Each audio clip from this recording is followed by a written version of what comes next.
lessens the champion's chances of keeping the title. And I know I'll be Hardy. Hard risk. Hardy, get ready to take a chance. जब आप एक WWE superstar होते हैं तो आपको पूरे match के दौरान सतर्क रहना पड़ता है। एक गलत मूव और एक रेसलर खुद को चोटिल कर सकता है या आमतौर पर अपने ओपोनेंट को। इसलिए एक रेसलर के लिए ये जरूरी होता है कि वो रिंग में होने वाली हर चीज पर अपनी नजर बनाए रखे ताकि वो ऐसी चोट से बच सके और कभी-कभी मौत से भी। आखिरकार एक चोट लगने के लिए सिर्फ एक छोटी सी गलती ही काफी होती है। कभी-कभी बस सिचुएशन के हिसाब से चलने से मैच में होने वाली गंभीर चोट को रोका जा सकता है। अब हमारे पास कोई लंबी लिस्ट तो नहीं है, लेकिन हमने ढूंढे हैं 10 और ऐसे मौके जहां WWE रेसलर्स एक दूसरे को घायल होने से या रिंग में मौत से बचाने में कामयाब रहे। अब हो सकता है इस लिस्ट में आपको कुछ चीजें ना मिले, पर हमने अपनी पिछली वीडियो में उन सब चीजों को कवर किया है, तो ये वीडियो देखने से पहले वो वीडियो जरूर देखें। और रोज ऐसी ही रेसलिंग वीडियोस के लिए हमारे चैनल को सब्सक्राइब करके नोटिफिकेशन बेल दबाना मत भूलिएगा। एक्सक्लूसिव लिस्ट के लिए हमें फेसबुक पर भी फॉलो करें।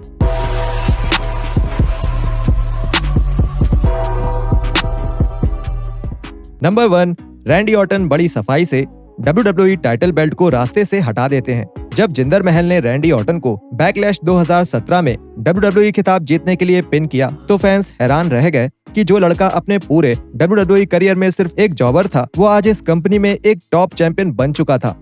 महल को ऊपर तक लाने की और ये सुनिश्चित करने की कि फैंस महल को गंभीरता से लें, ये जिम्मेदारी ऑर्टन की थी। ऑर्टन के लिए ये काफी मुश्किल काम था क्योंकि महल के साथ होने वाले मैचेस को फैंस का उतना प्यार नहीं मिलता था और महल एक असली खतरे की तरह भी नहीं लगते थे। पर इस मैच से जो एक चीज सामने आई वो ये कि ऑर्टन कितने अच्छे परफॉर्मर थे और कैसे वो सबसे भरोसेमंद, चालाक और सुरक्षित साथी थे।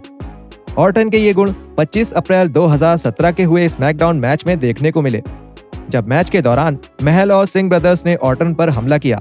महल ऑर्टन पर अपना फिनिशिंग मूव खल्लास इस्तेमाल करने ही वाले थे कि उससे कुछ देर पहले ही ऑर्टन का ध्यान पास में पड़े WWE टाइटल बेल्ट पर गया जिस पर वो गिर सकते थे। इसलिए उन्होंने तुरंत उस बेल्ट को लात मारकर दूर कर दिया ताकि वो और महल उस बेल्ट पर ना गिरें और किसी भी तरह की गंभीर चोट से बच जाएं।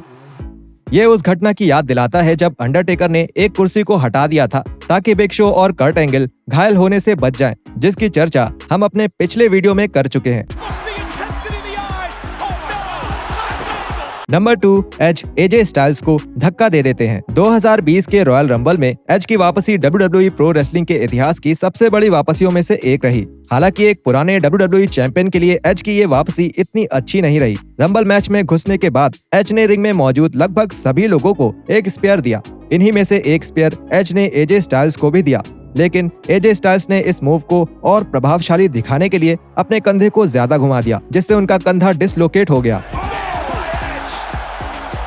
एजे तुरंत रिंग के कोने में गए और एज के साथ बात की, जिसके बाद एज ने एजे को निश्चित समय से पहले ही रंबल मैच से बाहर निकाल दिया। एज और एजे के इस तरह से बात करने के कारण एजे को आगे की चोट से बचने में मदद मिली, जो कि रॉयल रंबल जैसे मैच में काफी गंभीर भी हो सकती थी।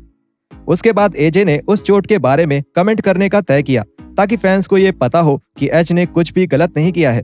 उन्होंने कहा, बस ये साफ करने के लिए कि एज ने कुछ नहीं किया, 100% कुछ गलत नहीं किया। उनका मूव, उनका स्पेयर, सब कुछ जैसे उन्होंने किया एकदम परफेक्ट था। अगर किसी पर इस बात का ब्लेम लगाना है कि मुझे अपने कंधे के लिए क्या कुछ झेलना पड़ रहा है, तो उसका जिम्मेदार सिर्फ मैं हूँ, 100% बस मैं। नंबर 3, बैरन कॉर्बिन ने डॉल्फ जिगलर को बचाया। बैरन कॉर्बिन नए जमाने के फूट डालने वाले रेसलर्स में से एक हैं, जिनके फैंस या तो उनसे प्यार करते हैं या नफरत। मगर इस पूरी कंपनी में काम करने वालों में कॉर्बिन सबसे सुरक्षित और चालाक हैं, और इस बात का 2016 के मनी इन द बैंक पे पर व्यू से बेहतर उदाहरण कोई हो ही नहीं सकता। इस वक्त तक कॉर्बिन को मेन रोस्टर में आए हुए केवल 3 महीने ही हुए थे, लेकिन कॉर्बिन को ये काम एक वेटरन WWE सुपरस्टार का लगता है, ना कि किसी ऐसे आदमी का जो हाल ही में रोस्टर में आया हो। डॉल्फ जिगलर के साथ एक मैच के दौरान जिगलर ने स्टील स्टेप्स के ऊपर से कॉर्बिन के ऊपर कूदने की कोशिश की, लेकिन वो फिसल गए। सबको ऐसा लग रहा था कि जिगलर मुंह के बल गिरने वाले हैं, पर किस्मत से कॉर्बिन ने जिगलर को पकड़ लिया और इसको एक डीप सिक्स में तब्दील कर दिया, जिससे जो मूव एक दर्दनाक चोट बनने वाली थी वो एक शानदार स्पॉट बन गया, जिसका पूरा श्रेय कॉर्बिन के तेज दिमाग को जाता है। नंबर 4, वेड बैरेट ने डॉल्फ जिगलर को बचाया। कभी कभी रेसलिंग में आपको साथ वाले रेसलर को एक गंभीर चोट से बचाने के लिए अपने शरीर को नुकसान पहुंचाना पड़ता है। रेसलमेनिया 28 के दौरान रॉ के बैटल रॉयल में मेन इवेंट में ऐसा ही कुछ देखने को मिला।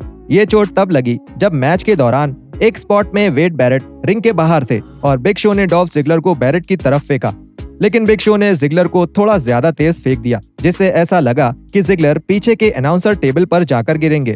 किस्मत से बैरेट ने जिगलर को पकड़ लिया, लेकिन एक अजीब एंगल पर, जिससे बैरेट ने अपनी बाई कोहनी को चोटिल कर लिया और वो काफी दर्द में दिखे, जिसकी वजह से बैरेट ने लगभग 8 महीने तक टीवी पर कोई मैच नहीं खेला। लेकिन अगर बैरेट जिगलर को नहीं पकड़ते तो उन्हें लगने वाली चोट और ज्यादा गंभीर हो सकती थी। नंबर 5, अंडरटेकर लास्ट राइड को नियंत्रित करते हैं। WWE में द अंडरटेकर सबसे महान रेसलर्स में से एक के रूप में माने जाते हैं और इस प्रतिष्ठा का एक कारण ये है कि वो बहुत प्रोफेशनल हैं और WWE में सबसे सुरक्षित रेसलर्स में से एक हैं। इस बात की पुष्टि 2001 में रॉ के एक मैच में हुई, जिसमें अंडरटेकर और केन की जोड़ी का सामना बुकर टी और टेस्ट की जोड़ी से हुआ। मैच के दौरान अंडरटेकर टेस्ट के ऊपर अपना trademark finishing move the last ride करने वाले थे, लेकिन दिक्कत ये थी कि टेस्ट की कद काठी वाले आदमी पर अंडरटेकर ये मूव पहली बार इस्तेमाल करने वाले थे, जिसकी वजह से बीच मूव में ऐसा लग रहा था कि टेस्ट अपने सर के बल गिरने वाले हैं, जिससे वो गंभीर रूप से घायल हो सकते थे। पर अंडरटेकर बहुत चालाकी से पीछे रोप्स की तरफ खिसके, जिससे अंडरटेकर और टेस्ट दोनों को स्टेबल होने का मौका मिला और उसके बाद वो मूव बिल्कुल अच्छे से निभाया गया। नंबर 6, शेना ने साशा का हाथ बचाया। इस लिस्ट में अगला नंबर हाल ही में हुए मंडे नाइट रॉ से है। शेना बैजलर और साशा बैंक के बीच हुए एक मैच में द कैच रेसलिंग के ट्विटर अकाउंट ने बड़ी चालाकी से दिखाया कि कैसे मैच के दौरान शेना ने साशा का हाथ टूटने से बचाया। सबमिशन मूव के दौरान साशा का अंगूठा ऊपर था, जिसका मतलब ये था कि उनकी कोहनी पर ज्यादा जोर पड़ सकता था और वो टूट सकता था। शेना ने आराम से साशा का अंगूठा दबाकर उनकी हथेली नीचे कर दी और कोहनी का एंगल बदल दिया और अगला मूव किया, जिसमें वो रिंग के रस्सियों तक एक साधारण तरीके से घूम कर आई। इस कारनामे ने फैंस और WWE को दिखा दिया कि शेना कितनी कीमती खिलाड़ी हैं। शेना का एक MMA बैकग्राउंड है, इसलिए वो जिसे चाहे उसे चोट पहुंचा सकती हैं, लेकिन उन्हें अच्छी प्रतिभा को हर समय सुरक्षित रखना भी आता है, खासकर पेचीदा सबमिशन मूव्स के दौरान। नंबर 7, समरस्लैम 2014 में पेज AJ ली को बचाती हैं। समरस्लैम में डिवास टाइटल मैच के दौरान AJ ली अपनी पीठ पर लगी एक गंभीर चोट के साथ ही पेज से मुकाबला करने गईं, जिसका मतलब था कि वो उस पूरे मैच में अपनी पीठ पर एक झटका भी सहन नहीं कर पाती।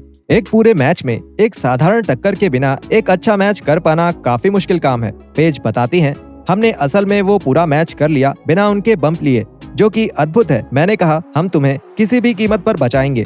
एजे ने बाद में ट्विटर पर अपनी चोट के बारे में बताया और ये भी बताया कि पेज पूरे मैच के दौरान उनको सुरक्षित रखने में कितनी अच्छी थी। उन्होंने कहा, इस मैच के एक हफ्ते पहले मेरी सर्विकल स्पाइन में 3 हर्निएटेड डिस्क हो गई थी। सर नहीं घूम रहा था और हाथ फील नहीं हो रहे थे। डॉक्टर ने मुझसे पूछा कि क्या मैं एक कार क्रैश में थी। पेज ने मुझे एक सुपर हीरो की तरह प्रोटेक्ट किया, शायद मुझे ड्रेस करने में भी मदद की, तो मैं उन्हें हमेशा प्यार करती रहूंगी। नंबर 8, जेरिको केन के लिए सीढ़ी पकड़ते हैं। TLC का चौथा मैच 2002 में रॉ के एक एपिसोड में हुआ था, जिसमें केन अकेले ही 3 टैग टीम्स के खिलाफ अपना टैग टाइटल बचा रहे थे। एक TLC मैच में सभी रेसलर्स को हर समय सुरक्षित रखने के लिए बराबर बातचीत होते रहना बहुत जरूरी होता है, खासकर जब केन जैसा कोई खतरनाक रेसलर मैच में हो तो किसी भी चीज का गलत होना काफी आसान हो जाता है।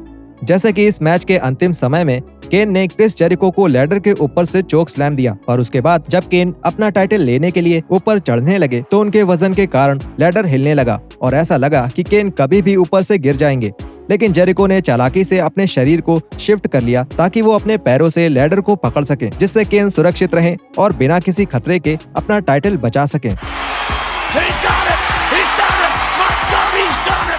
नंबर 9, आसुका ने साशा बैंक्स को लात मारी। 2018 में रॉ के पोस्ट रॉयल रंबल एडिशन के दौरान आसुका और साशा बैंक्स का मैच उस साल के सबसे बेहतरीन मैचेस में से एक रहा। मैच के कुछ यादगार पलों में से एक तब हुआ जब साशा बैंक्स ने रिंग के बाहर खड़ी आसुका के ऊपर एक डाइव मारने की कोशिश की, लेकिन उनका घुटना रोप्स में फंस गया, जिससे ये लगा कि साशा अपने गर्दन के बल रिंग के बाहर गिर जाएंगी, लेकिन आसुका की समझदारी की वजह से साशा की टक्कर आसुका के पैर से हुई, जिसने साशा को बुरी तरह गिरने से और गंभीर रूप से घायल होने से बचा लिया। उसके बाद मैच कुछ देर और चला जिसमें आसुका विजेता रही और किसी तरह मैच के बाद पूरी तरह से ठीक थी। इसका पूरा श्रेय आसुका की सोच को जाता है। WWE हॉल ऑफ फेम के सदस्य मैक फॉली ने मैच के बाद ट्विटर पर साशा से फिर ऐसा कोई मूव इस्तेमाल ना करने की गुजारिश की। उन्होंने कहा, मैं नहीं चाहता कि साशा दोबारा ये डाइव ट्राई करें। काफी ज्यादा क्लोज कॉल्स हो चुकी हैं। अब वक्त है इस चीज को हटाने का। Number 10, Becky Lynch Kairi Sen को बचाती हैं। TLC 2019 के मेन इवेंट में ऑस्कर और कायरी सेन का सामना विमेन्स टैग टाइटल के लिए शार्लेट फ्लेयर और बेकी लिंच के साथ एक TLC मैच में होने वाला था। ये पहली बार था कि विमेन्स टैग टाइटल के मैच को पे-पर-व्यू में मेन इवेंट बनाया गया और एक विमेन टैग टाइटल को TLC मैच में बचाना भी पहली बार ही हो रहा था। लेकिन ये मैच जैसा सोचा गया था वैसा नहीं गया, क्योंकि मैच के दौरान कायरी सेन को चोट लग गई, जिससे मैच की दिशा मजबूरन बदलनी पड़ी। जब ये साफ दिखने लगा कि कायरी को चोट लगी है, उसके कुछ देर बाद ही बेकी लिंच ने कुछ बदलाव करते हुए कायरी को रिंग के अंदर घुमाकर घुसा दिया ताकि वो मैच में होने वाली लड़ाई से बच सके और WWE की मेडिकल टीम उनका इलाज कर सके। बेकी की इस समझदारी को WWE के फैन से बहुत सराहना मिली, जिनका मानना था कि बेकी ने दिखा दिया कि क्यों वो सच्ची लीडर हैं और क्यों वो वुमेन्स डिवीजन का चेहरा बनी हुई हैं। किस्मत से कायरी को रिंग से केवल 1 महीना दूर रहना पड़ा, लेकिन ये चोट एक बहुत गंभीर चोट भी हो सकती थी। बेकी की समझदारी के कारण ऐसा होने से बच गया। और यहाँ खत्म होते हैं हमारे 10 और ऐसे मौके जहाँ रेसलर्स ने मैच के दौरान अपने ओपोनेंट को बचाया। क्या हम कुछ भूल रहे हैं? नीचे कमेंट करके हमें जरूर बताइए। चैनल को अगर अभी तक सब्सक्राइब नहीं किया है तो कर लीजिए। एक्सक्लूसिव लिस्ट के लिए हमें फेसबुक और इंस्टाग्राम पर फॉलो करें और हम मिलते हैं आपसे अगली वीडियो में कुछ और रेसलिंग कंटेंट के